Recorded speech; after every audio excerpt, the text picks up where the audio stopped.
Bonjour, bonsoir, ça dépend à l'heure dans laquelle vous vous trouvez dans notre programme de ce soir ou de cette journée. Ça dépend à l'heure dans laquelle vous nous suivez présentement. À notre numéro sur un thème important dont nous voulons parler, du pétage, phénomène déni Lessi. Faux ou vrai prophète. Ça fuse de partout dans toute la toile avec ce que nous venons de voir sur les différends entre deux hommes de Dieu. Je ne suis pas vraiment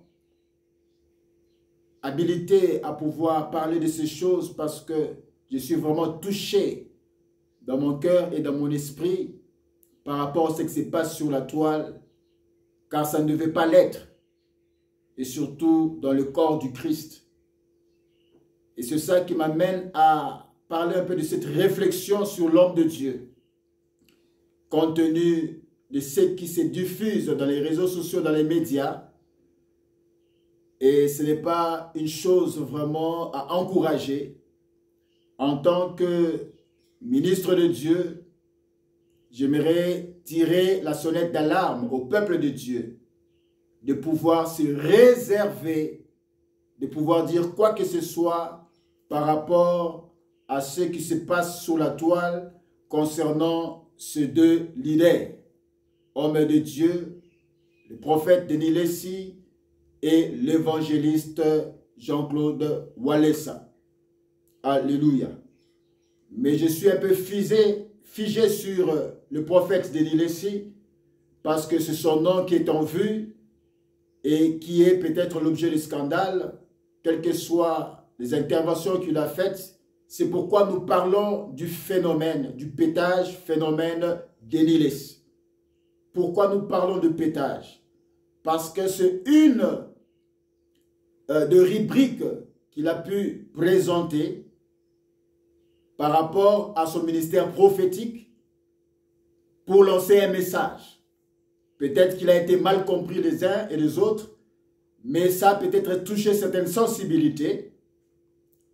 Mais selon ses explications, il voulait transmettre un message par ce phénomène pétage. Et quand nous parlons du phénomène, c'est une personne qu'on ne saisit pas personnellement ou que les gens ne saisissent pas. Il est un phénomène. Alléluia. Déni Lessi, vrai ou faux prophète. De nature, je n'aime pas parler ou me figer sur les hommes de Dieu. Parce qu'on ne touche pas au sacré. Dans le ministère ou dans l'œuvre de Dieu, celui qui se déclare ministre de Dieu, serviteur de Dieu, je respecte son opinion, je respecte sa déclaration et je m'en tiens à cela. C'est pourquoi j'aimerais faire cette analyse par rapport à tout ce qui se passe sur les réseaux sociaux et surtout sur la personne de l'homme de Dieu, le prophète Déni Lessi. Les uns disent que c'est un faux prophète, les autres disent que c'est un vrai prophète, que la Bible parle. Qu'est-ce que la Bible peut nous dire par rapport à cela et à ce sujet? Et comprendre ce que ce prophète, l'homme de Dieu Déni Lessi, véhicule. Dans ces différentes rubriques, il a arrêté avec le phénomène pédage, il est rentré selon ses propos dans la doctrine et selon la mission que Dieu lui a accordée. C'est pourquoi nous allons lire quelques portions des Écritures afin de décortiquer ce que nous voulons dire à propos de l'homme de Dieu, Déni Lessi. Ésaïe chapitre 20, à compter du 2e jusqu'au 6e verset, je lis au nom du Seigneur. En ce temps-là, l'Éternel adressa la parole à Ésaïe, fils d'Amon, et lui dit, « Va, détache le sac de tes reins et ôte tes souliers de tes pieds. » Il fit ainsi, marcha nu et déchaussé. Et l'Éternel dit, de même que mon serviteur Ésaïe marche nu et déchaussé, ce qui sera dans 3 ans un signe et un présage pour l'Égypte et pour l'Éthiopie. De même, le roi d'Assyrie émènera de l'Égypte et de l'Éthiopie, captifs et exilés, le jeune homme et les vieillards, nus et déchaussés, et le dos découvert à la honte de l'Égypte. Alors on sera dans l'effroi et dans la confusion à cause de l'Éthiopie, en qui l'on avait mis sa confiance, et de l'Égypte, dont on s'est glorifié. Et les habitants de cette côte diront en ce jour, voilà ce qui est devenu l'objet de notre attente, sur lequel nous avions compté pour être secourus, pour être délivrés du roi d'Assyrie. Comment échapperons-nous? Deuxième passage, 1 Corinthiens 8. 1 Corinthiens 8, versets 9 à 13. 1 Corinthiens 8, versets 9 à 13. Nous lisons dans le Seigneur que la Bible parle. Prenez garde, toutefois, que votre liberté ne devienne une pierre d'achoppement pour les faibles. Car si quelqu'un te voit, toi qui as de la connaissance, assis à table dans un temple d'idole, sa conscience à lui qui est faible ne le portera-t-elle pas à manger des viandes sacrifiées aux idoles? Et ainsi le faible périra par ta connaissance, le frère pour lequel Christ est mort. En péchant de la sorte contre les frères et en blessant leur conscience faible, vous péchez contre Christ. Parole du Seigneur.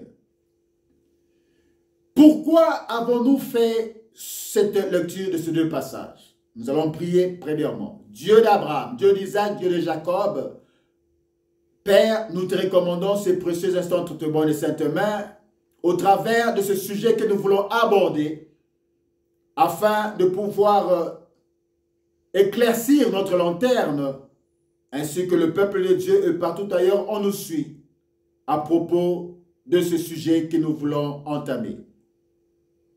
Que la Bible parle, que ton Saint-Esprit nous donne l'entendement et donne-moi une langue exercée pour soutenir ton peuple au moyen de la parole. Dans le nom de Jésus, nous t'avons ainsi prié et nous disons Amen. Oui, nous parlons du phénomène de Nilésie, vrai ou faux prophète, pétage, tout ce que vous savez de cet homme de Dieu. Pourquoi nous avons fait la lecture de ces 2 passages? Premièrement, c'est que nous devons savoir qu'un prophète, des fois, Dieu l'utilise de plusieurs manières. Certaines choses qu'il peut faire peuvent être un scandale pour les uns et pour les autres. Parce qu'au travers de ce qu'il fait, s'il a une recommandation du Seigneur, il le fera comme le Seigneur lui a dit. Mais ça ne peut pas arranger tout le monde. C'est pourquoi lorsque cet homme de Dieu a commencé à faire ce qu'il appelle pétage, dans la musique et dans tout ce qu'il a pu faire, c'était un scandale pour certains hommes de Dieu, un scandale peut-être pour le corps de Christ, un scandale pour beaucoup d'enfants de Dieu qui ont été touchés dans leur intimité et touchés dans leur estime qu'ils avaient de l'homme de Dieu. C'est pourquoi nous avons pris le passage d'Ésaïe où Dieu avait recommandé à Ésaïe de marcher nu. Il dit à ses prophètes, marche nu. Parce que dans le ministère prophétique, il y a certains mimes prophétiques, certains langages que Dieu peut utiliser pour donner un message à la génération et donner un message aux contemporains de cette époque. C'était un scandale peut-être, mais Dieu avait dit à Ésaïe de marcher nu. Et Ésaïe a obéi, il a marché nu. Dans cette nudité, Dieu voulait donner un message. C'est pourquoi nous avons lu ça ici. Pour l'Éthiopie et pour toutes les autres nations, de ce qu'il allait faire. À des fois, on ne comprend pas. On peut ne pas comprendre un prophète. Mais certaines choses qu'il peut faire peut toucher certaines sensibilités. Alléluia. Et en d'autres termes, si je rentre dans la doctrine, cette liberté que peut avoir l'homme de Dieu à faire telle chose ou telle autre chose peut aussi toucher les faibles. Ceux qui n'ont pas une spiritualité mature. Et c'est pourquoi l'apôtre Paul nous dit ici, dans le verset où nous avons lu dans 1 Corinthiens, chapitre 8, 9 à 13, il parlait sur les aliments dédiés aux idoles. Parce que selon l'apôtre Paul, tout ce que Dieu a créé est bon. Mais si en tant que chrétien, tu sais que cet aliment dont les gens mangent, ils ont dédié ça à une idole, tu dois t'abstenir de prendre cet aliment. En réalité, l'apôtre Paul voulait montrer ici que certaines choses qui sont de ta liberté, dont pour lesquelles tu as la conviction de faire, ne te poussent pas à perdre ton frère qui est dans le Seigneur. Surtout celui qui est faible peut-être dans la foi.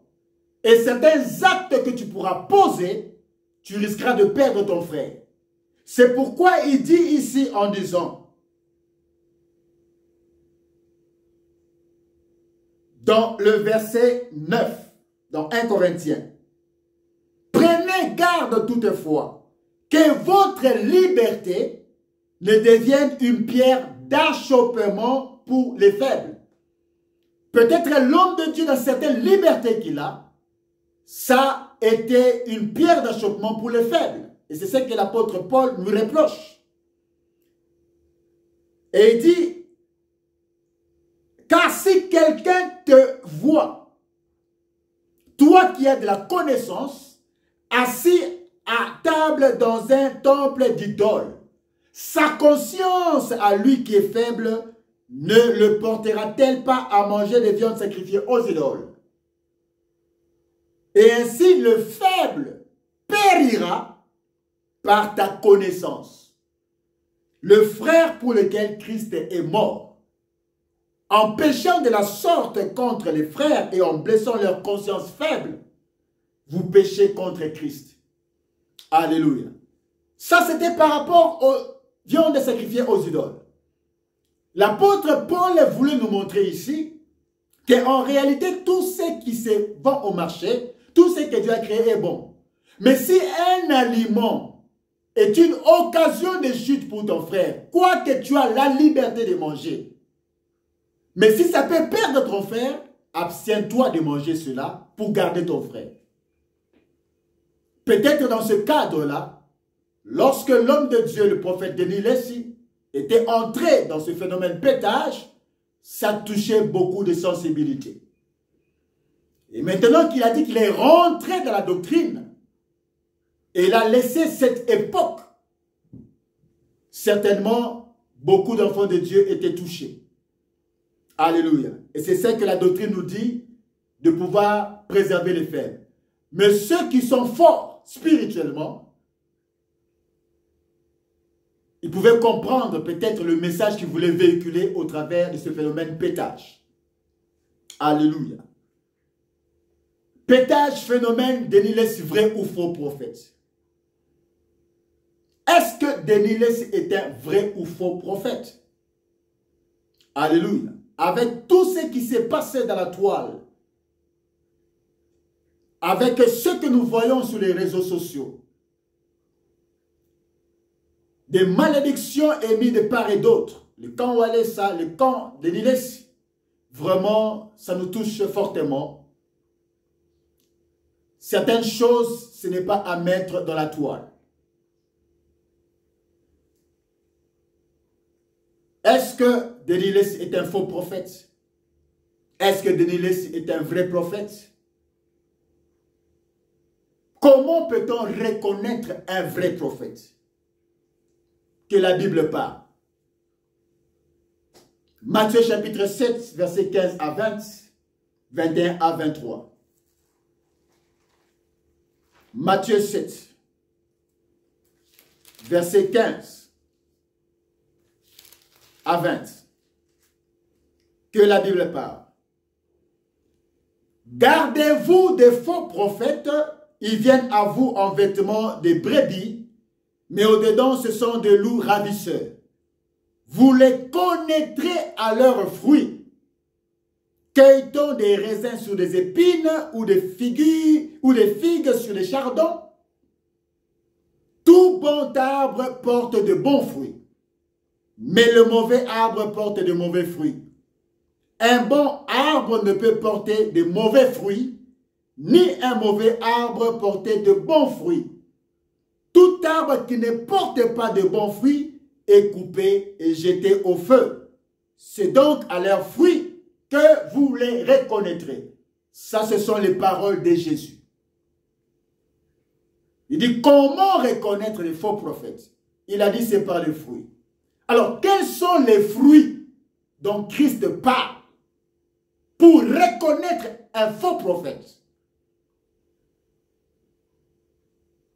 Versets 21 à 23. Il poursuit en disant, ceux qui me disent, Seigneur, Seigneur, n'entreront pas tous dans le royaume des cieux, mais celui-là seul qui fait la volonté de mon Père qui est dans le cieux. Plusieurs me diront en ce jour-là, Seigneur, Seigneur, n'avons-nous pas prophétisé par ton nom? N'avons-nous pas chassé des démons par ton nom? Et n'avons-nous pas fait beaucoup de miracles par ton nom? Alors je leur dirai ouvertement, je ne vous ai jamais connu, retirez-vous de moi, vous qui commettez l'iniquité. Donc c'est pour dire que prophétiser n'est pas synonyme d'être un vrai prophète. Opérer des miracles n'est pas synonyme d'être un vrai ministre de Dieu ou prophète. C'est Christ qui parle. Comment reconnaître les faux prophètes? En réalité, c'est par leurs fruits, comme Christ nous le dit. C'est pourquoi il dit ici qu'il y aura en ce jour-là des gens qui auront dit et qui diront, Seigneur, n'avons-nous pas prophétisé? Alléluia. N'avons-nous pas fait tel miracle? Et le Seigneur dit, je leur répondrai ouvertement, retirez-vous, je ne vous ai jamais connu. Parce que vous avez commis des iniquités. C'est quoi l'iniquité? C'est l'un des fruits qui montre un faux prophète. Un homme inique, c'est le paroxysme du péché. Le péché le plus culminant, arrivé à son plafond. C'est-à-dire qu'en réalité, qu'ils n'ont jamais connu le Seigneur. Alors, on se pose la question, quels sont alors les fruits qu'on doit trouver dans un prophète? Galates chapitre 5. Galates chapitre 5, versets 16 à 26. Galates 5, versets 16 à 26. Que la Bible parle. Vous les reconnaîtrez par leurs fruits. La Bible dit ici dans Galates 5, 16. J'ai dit donc, marchez selon l'esprit et vous n'accomplirez pas les désirs de la chair. Car la chair a des désirs contraires à ceux de l'esprit et l'esprit en a des contraires à ceux de la chair. Ils sont opposés entre eux, afin que vous ne fassiez point ce que vous voudriez. Si vous êtes conduit par l'esprit, vous n'êtes point sous la loi. Or, les œuvres de la chair sont manifestes. Ce sont l'impudicité, l'impureté, la dissolution, l'idolâtrie, la magie, les inimitiés, les querelles, les jalousies, les animosités, les disputes, les divisions, les sectes, l'envie, l'ivrognerie, les excès de table et les choses semblables. Je vous dis d'avance, comme je l'ai déjà dit, que ceux qui commettent de telles choses n'hériteront point le royaume de Dieu. Voilà les fruits des faux prophètes. Jésus a dit, vous les reconnaîtrez par leurs fruits. Quels sont les fruits? C'est tout ce qu'on vient de présenter ici, qui sont les œuvres de la chair. C'est ce que la Bible nous dit. En un prophète, comment reconnaîtrons-nous un prophète?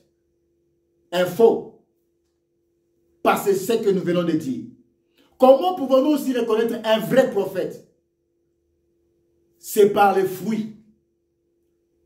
Et j'aimerais donner 3 fruits dont on peut reconnaître un vrai prophète. D'abord, c'est le caractère. Parce qu'il doit être animé des sentiments qui étaient en Jésus-Christ, en présentant les fruits de l'esprit. Il n'y a qu'un seul fruit de l'esprit, mais qui est départi en 9 compartiments. Alléluia. C'est pourquoi Galates 5 nous dit ici, mais le fruit de l'esprit, Galates 5, 22, c'est l'amour. Alléluia. Mais le fruit de l'esprit, on n'a pas dit les au pluriel, mais on a dit le fruit de l'esprit. On a commencé par l'amour. En réalité, c'est l'amour qui doit être dans ce prophète, qui est un vrai. Et tout autre ministère, c'est d'abord l'amour. Et cet amour est réparti en 9 compartiments. On commence maintenant à énumérer. La joie, la paix, la patience, la bonté, la bénignité, la fidélité, la douceur, la tempérance. La loi n'est pas contre ces choses. C'est ce caractère quand on a le Saint-Esprit. C'est pourquoi la Bible déclare que Dieu a répandu dans nos cœurs son amour par le Saint-Esprit. Donc c'est le caractère de Dieu. Alléluia. Donc quand une personne a ces choses en elle, elle manifeste ses fruits et ces 9 compartiments. Premièrement, on reconnaît un vrai prophète au travers de ses qualités. Parce que la Bible poursuit en disant, ayez en vous les sentiments qui étaient en Christ.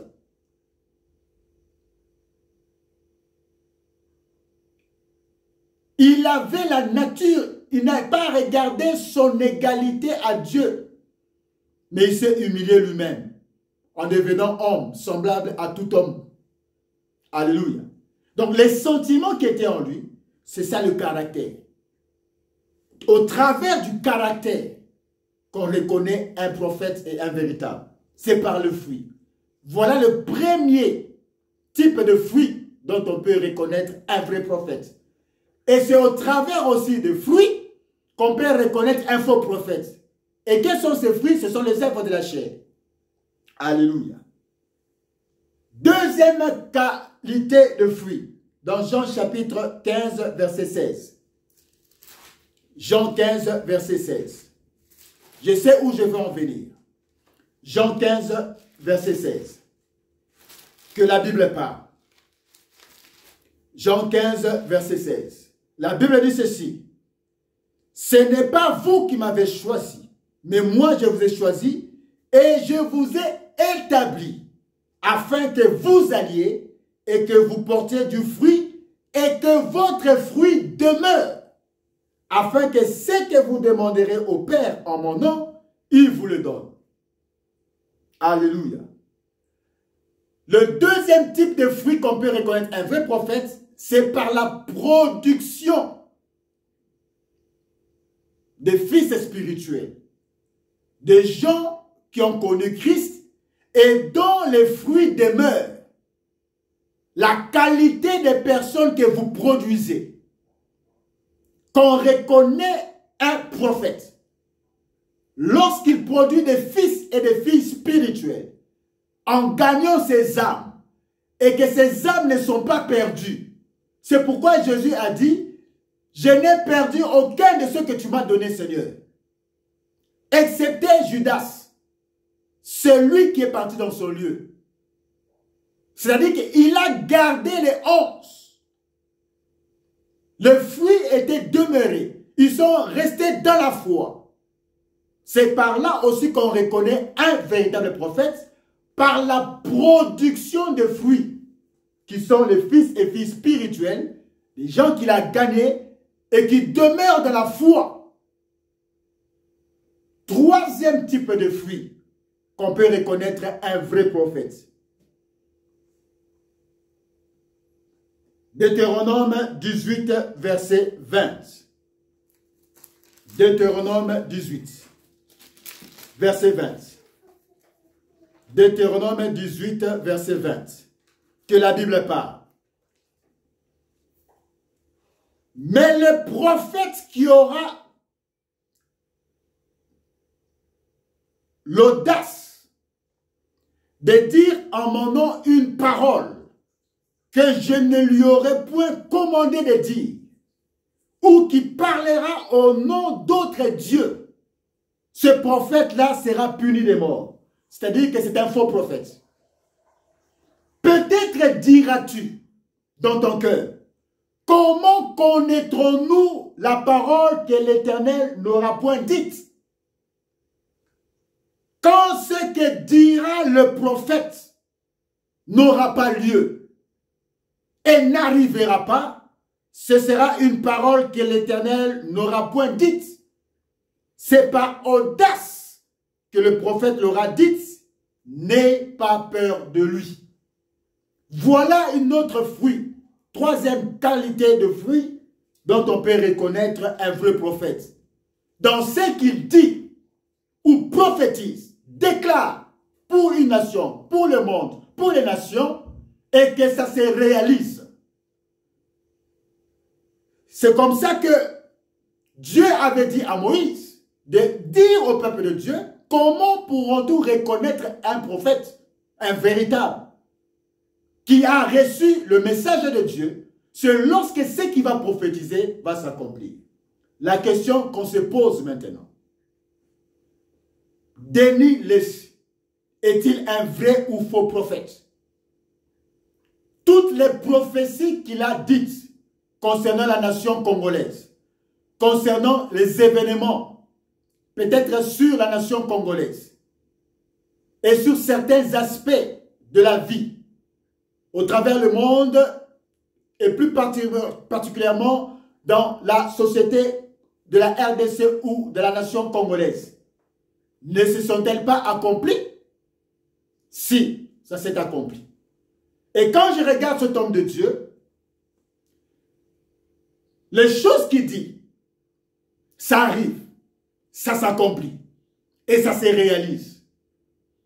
On peut reconnaître un homme de Dieu, un vrai prophète, comme nous le dit la parole. C'est dans ce qu'il dit et ces choses arrivent. La plupart des choses qu'il a dites, ça s'est accompli et ça s'est réalisé. Voilà l'un des fruits qu'on reconnaît un prophète. Il a été reconnu par les pères au stade de martyr. Sonny Kafuta avec tous les autres apôtres, Léopold Mutombo et tous les autres pères qui étaient au stade. Mais la question qu'on se pose, est-il un vrai ou faux prophète? J'ai donné les éléments. Maintenant, la question ou la sonnette d'alarme que j'aimerais attirer au peuple de Dieu est ceci. Lorsque des hommes de Dieu sont peut-être en conflit, en tant que fils spirituel de l'un de l'homme de Dieu ou de l'autre homme de Dieu, je vous demande, enfants de Dieu, peuple de Dieu, n'entrez pas dans les conflits des hommes de Dieu. Préservez-vous, gardez-vous, parce que ce sont des alliances qui sont mises en jeu. Et la Bible déclare que nous devons avoir le respect pour les anciens et les aînés. Alléluia. Alors, faites beaucoup d'attention. La Bible nous dit aussi que nous devons juger ceux du dedans, c'est-à-dire de l'Église. Mais ceux du dehors, qui ne sont pas chrétiens, qui sont des païens, c'est à Dieu de les juger. Oui, effectivement, nous devons juger. Mais le plus important, rechercher l'équilibre. Et cet équilibre s'agit en quoi? Vous devez avoir la sagesse. Parce que la plupart des fois où on condamne certains, où on juge les autres, on pointe du doigt, il y a 3 doigts qui retournent vers nous-mêmes. C'est-à-dire qu'on a aussi des faiblesses, on a aussi des défauts, on a aussi des choses pour lesquelles on peut faire en secret ou en public, mais que Dieu seul connaît. Et à chaque fois que j'appointe du doigt à un autre, il y a 3 doigts qui retournent vers moi. C'est pourquoi l'apôtre Paul dit, lorsque vous reprochez à quelqu'un, vous le condamnez, vous qui êtes debout, faites garde de ne point tomber. Alléluia. C'est pourquoi j'aimerais dire ceci comme un conseil à l'église corps du Christ. C'est déjà dommage que toutes ces choses se passent aux réseaux sociaux. Mais j'aimerais tirer la sonnette d'alarme aux enfants de Dieu, au peuple de Dieu. Nous devons respecter le sacré. Le sacré, on ne touche pas au sacré. Même si vous voyez les faiblesses de l'homme de Dieu. Même ces 2 hommes de Dieu ou qui s'affusent de partout. Préservez votre bouche. Marchez avec les oreilles, avec les yeux. Mais que votre bouche se ferme. Seul Dieu prendra contrôle de la situation. Parce que vous risquez d'être mis en pâturage. Et c'est vous qui pouvez être passé. Car ce sont des alliances. Est-ce que Dieu sera pour l'un pour l'autre? Mais il y a un principe. Dans le sacerdoce, il y a des aînés, il y a des pères. Dieu tient compte aussi de ces choses. Celui qui est venu avant de le ministère, celui aussi qui a une capacité à cause du poids de son ministère. Et il faut avoir raison dans ce que vous êtes en train de faire. C'est pourquoi je donne un conseil. Ne touchez pas au sacré. Je reviens sur le livre de 1 Samuel. Entre Saoul et David. Saoul avait été oint avant David comme roi en Israël par le fiole d'huile au travers du prophète Samuel. Et David était au service de Saoul. Et David appelait Saoul mon père. Quand bien même il a reçu l'onction, quand bien même il a reçu l'onction de la royauté, dans la maison de son père, par le même prophète Samuel, et lorsque Dieu avait décidé d'arracher le pouvoir, la royauté à Samuel, à Saoul, malgré cela, David, son attitude était qu'il n'a jamais porté sa main contre le oint de l'Éternel. Alléluia. Il n'a pas porté sa main contre le oint de l'Éternel. Il a eu 2 occasions favorables à mettre fin à la vie de Saoul. Dans la caverne, à 2 reprises, il a pris même le pont de sa robe. Il a coupé, son cœur a battu dedans. Alléluia. Et ses collaborateurs disaient, voilà l'opportunité. Achevons Saoul. David a dit, je ne toucherai pas à loin de l'Éternel. Il connaissait le principe du sacré. Il n'a pas touché à loin de l'Éternel. Quoi qu'il ait été déchu, quoi qu'il ait été rejeté. David connaissait les principes du sacré. Et il n'a pas touché à Saoul, quoique Saoul a été rejeté par Dieu lui-même. Et quand je vois le peuple de Dieu, à travers ces scandales qui s'est fait dans les réseaux sociaux, entre deux hommes de Dieu, prendre part d'une part de l'un et de l'autre, vous ne savez pas les risques que vous courez. David était aussi loin. Il avait reçu l'onction. Mais le droit d'aînesse, il a reconnu Saoul était un père. Quelle que soit sa nudité, quel que soit son défaut, quelle que soit ses faiblesses, il a préféré que Dieu lui-même le juge. Il a dit, je ne porterai pas la main sur le oint de l'Éternel. Il s'est préservé et il a fui. Dieu lui-même, dans sa souveraineté, a mis fin à Saoul. Et David avait les mains pures. Et sa royauté était assurée. Enfant de Dieu, n'entrez pas dans les guéguerres des hommes de Dieu. Laissez Dieu résoudre lui-même ses problèmes. Appelez Denilès un faux prophète, vous ne savez pas quelle est l'alliance qu'il a avec Dieu malgré ses faiblesses. Appelez Wallace un faux prophète, évangéliste, vous ne savez pas quelle est l'alliance qu'il a avec son Dieu. Parce que tant que nous sommes dans cette chair, nous serons toujours sujets à faiblesse. Et on n'atteindra jamais la perfection dans ce corps qu'est la chair. C'est pourquoi Jésus nous a donné un moyen, c'est la repentance. Et s'il se répand maintenant, mais vous le voyez toujours dans cette position, qu'allez-vous dire? C'est pourquoi, pour conclure, je reviens dans le livre de Actes.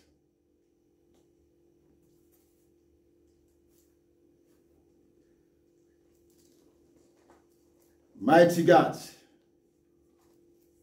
Actes, avant de conclure, chapitre 10, 9 à 16.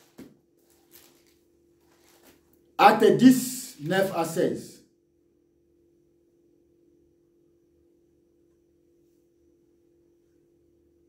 La Bible dit, le lendemain, comme ils étaient en route et qu'ils approchaient de la ville, Pierre monta sur le toit vers la 6e heure pour prier. Il eut faim et il voulut manger. Pendant qu'on lui préparait à manger, il tomba en extase.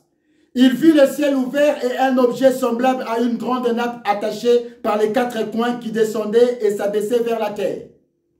Et où se trouvaient tous les quadrupèdes et les reptiles de la terre et les oiseaux du ciel. Et une voix lui dit, lève-toi Pierre, tue et mange.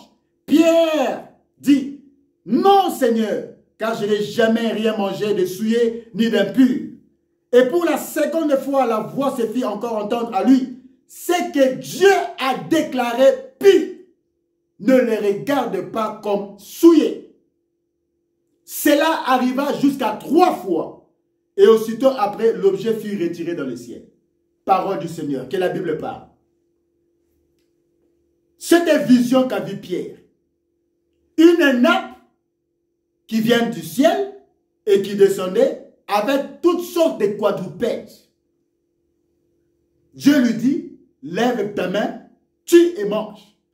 Il a dit non, je ne peux pas manger parce que la loi m'interdit de manger les objets impurs. Dieu lui a dit à 3 reprises, mange, tue et mange. Car ce que Dieu a jugé pur, tu ne peux pas le juger impur. À des fois, la manière, la perception que Dieu nous voit est différente de la perception des hommes. Les gens peuvent regarder Walesa, impur. Les gens peuvent regarder Denis Lessi, impur. Entre les deux, ils peuvent se lancer des colubets. Mais la perception de Dieu est différente. Or, Dieu voulait donner un message à Pierre. Que ces quadrupèdes, ce sont les gens de mauvaise vie. Et c'est la mission que Dieu a donnée à Denilès de l'arche de Noé. Le bon et le mauvais doivent être dans l'arche. Et cette mission, Dieu peut-être ne l'a pas donnée. C'est lui qui a cette mission. de rassembler et les mauvais et les bons dans l'arche. Et curieusement, dans l'arche, ils ne vont pas se battre. Il a la maîtrise de la mission que Dieu lui accorde. À l'homme de Dieu, voilà ça, il a aussi la maîtrise de la mission que Dieu lui a donnée. C'est pourquoi n'ayons pas de jugement, de foi, sur ce que nous sommes en train de voir. Mais soyons équilibrés. À des fois, ce que Dieu trouve pur, nous le voyons impur. Et au ciel, il y aura des surprises. Les gens qu'on pensait ne pas être purs, ce sont eux qui sont au ciel.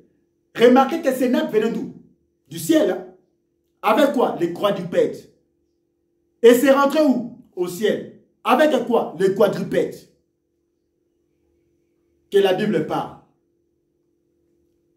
Raison pour laquelle nous devons faire attention sur le jugement. On ne peut pas porter un jugement avant le temps. Et pour terminer, mon exhortation ce soir ou ce matin sur le phénomène dénier si vrai ou faux prophète, je conclus cela par ce passage de Matthieu 13, versets 24 à 30. Matthieu 13, versets 24 à 30. Il leur proposa une autre parabole et il dit, le royaume des cieux est semblable à un homme qui a sémé une bonne semence dans son champ. Mais pendant que les gens dormaient, son ennemi vint, séma de l'ivraie parmi le blé et s'en alla. Lorsque l'herbe eut poussé et donné du fruit, l'ivraie parut aussi. Les serviteurs du maître de la maison vinrent lui dire, « Seigneur, n'as-tu pas sémé une bonne sémence dans ton champ? D'où vient donc qu'il y a de l'ivraie ?» Il leur répondit, « C'est un ennemi qui a fait cela. » Et les serviteurs lui disent, « Veux-tu que nous allions l'arracher? » « Non, dit-il, de peur qu'en arrachant l'ivraie, vous ne déracinez en même temps le blé. Laissez croître ensemble, l'un et l'autre, jusqu'à la moisson. Et à l'époque de la moisson, je dirai au moissonneur, arrachez d'abord l'ivraie et liez-la en gerbe pour la brûler, mais amassez le blé dans mon grenier. » Parole du Seigneur. Beaucoup d'enfants de Dieu interprètent mal ce passage. Quand tu vois les erreurs, les faiblesses des hommes de Dieu, automatiquement il les qualifie de faux prophètes, de faux apôtres, de faux évangélistes, de faux pasteurs. Alléluia. Ne donnez pas une conclusion avant le temps. Qu'est-ce que Jésus, lui-même Jésus, que la Bible parle, a donné l'interprétation de ce passage dans le verset 36. Alors il renvoya la foule en entrant dans la maison. Ses disciples s'approchèrent de lui et dirent, « Expliquez-nous la parabole de l'ivraie du champ. » Il répondit, « Celui qui sème la bonne sémence, c'est le Fils de l'homme. Le champ, c'est le monde. La bonne sémence, ce sont les fils du royaume. L'ivraie, ce sont les fils du malin. Dans le corps, il y a des fils du malin, il y a aussi les fils du royaume. L'ennemi qui l'a sémé, l'ivraie, c'est le diable. Et Jésus parle de la moisson. La moisson, c'est la fin du monde. Jésus a dit, la moisson, c'est la fin du monde. C'est là où il va séparer l'ivraie du blé. Sommes-nous déjà arrivés à la fin? Pas encore. C'est pourquoi vous pouvez condamner aujourd'hui, et si la personne se répand, se corrige de ses erreurs, qu'allez-vous dire? Qu'il est un faux? Ce n'est pas maintenant. Je veux dire, à la moisson, c'est la fin du monde. C'est la fin du monde. Les moissonneurs, ce sont les anges. Ce n'est pas vous qui allez séparer les moissonneurs, les anges, à la fin. Parce que lui-même, le Seigneur, sait qui est vrai et qui est faux. Il enverra ces gens à la fin, pas maintenant, à la moisson, à la fin du monde. Il va séparer les fils de Dieu et les fils du diable. Et les fils du diable iront en enfer et les fils de Dieu entreront dans le royaume. Ne soyez pas pressés de porter un jugement sur les hommes de Dieu. C'est pourquoi préservez votre bouche. Parce que vous ne savez pas. Car Jésus lui-même a dit à la moisson. Nous sommes arrivés à la moisson? Pas encore.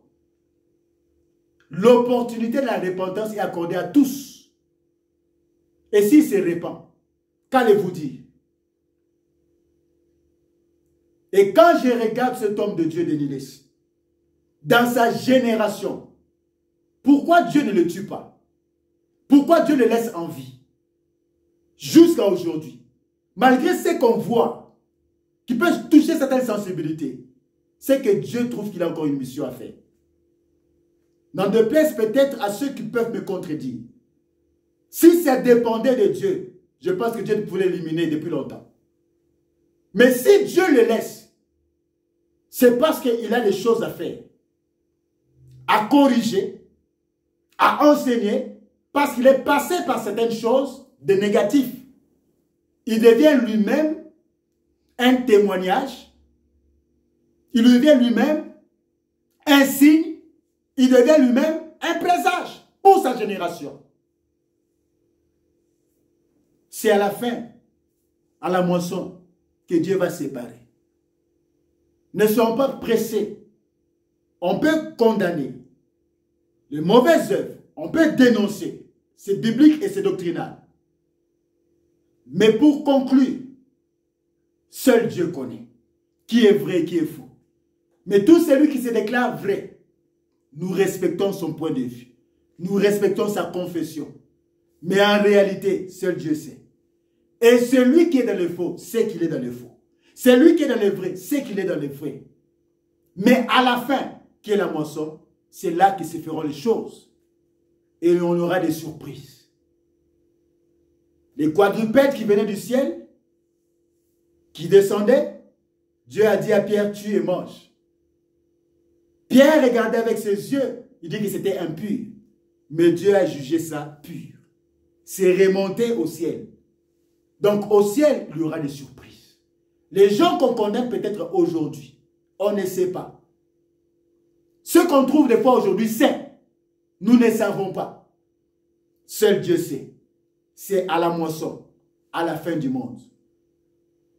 Denis, vrai ou faux prophète, lui-même le déclare qu'il est vrai. Nous respectons sa déclaration. L'évangéliste Walesa, vrai ou vrai faux serviteur, lui-même déclare qu'il est vrai.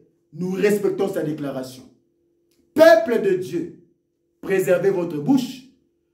N'entrez pas dans le conflit des grands. Parce que ce sont les pelouses qui en pâtissent. Observez, marchez en écoutant et en voyant, mais en gardant votre bouche.